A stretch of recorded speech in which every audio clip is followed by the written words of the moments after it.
If the ride home was a Toastmaster meeting, Shawndra Sheahan.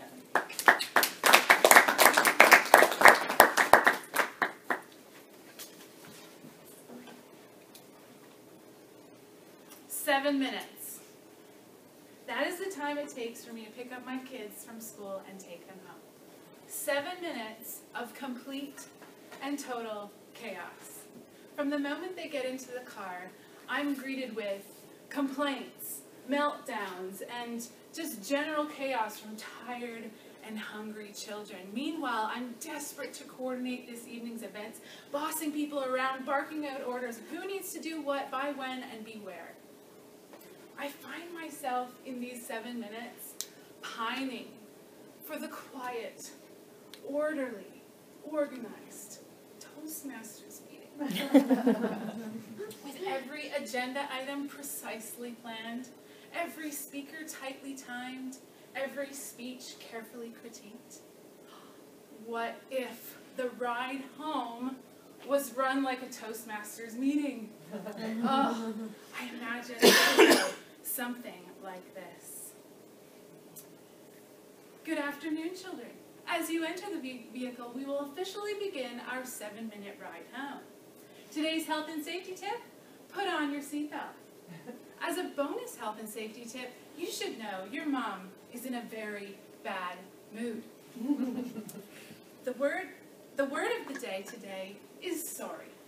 If your mom hears you utter this word, no matter who it's directed to, she will knock on the dashboard and personally celebrate that parenting victory. The joke of the day will be told by my youngest son, who loves to tell knock-knock jokes the entire ride home, but has yet to figure out what makes a knock-knock joke funny. Today's speech will be given by my eldest son, Devin. Mom, I have so much homework, and she always gives me so much homework, and I don't know how I'm going to do it because, oh. His speech goes on, but I'm fairly sure you can imagine how it goes, so we'll just skip to the evaluations.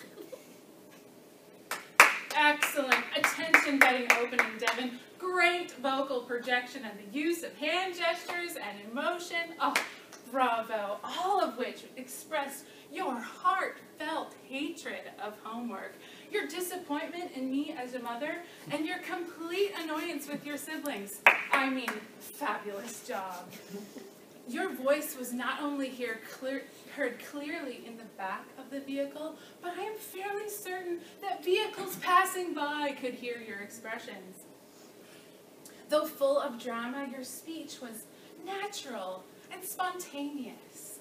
I do have a few criticisms for you, though. I feel that I have heard this speech somewhere before, either from you or your siblings. Try to be original. In your speech, you stated, and I quote, that I never buy you anything. A little bit of research, perhaps some remembrance, would remind you of the Lego I bought you yesterday, the Big Mac, the fries, the shoes, the school supplies, the video games, and let's face it, everything you own.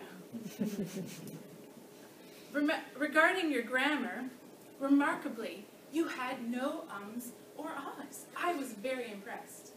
That being said, however, I am fairly certain that and would be counted as filler words, in which case you maxed out in your very first paragraph.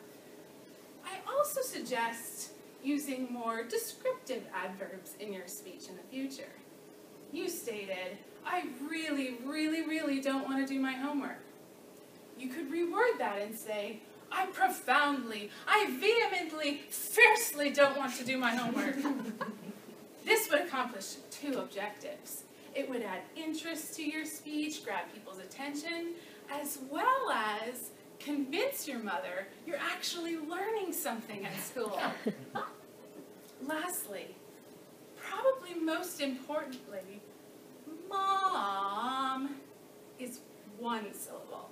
It's pronounced mom. If you could address me that way in the future, I would really appreciate it.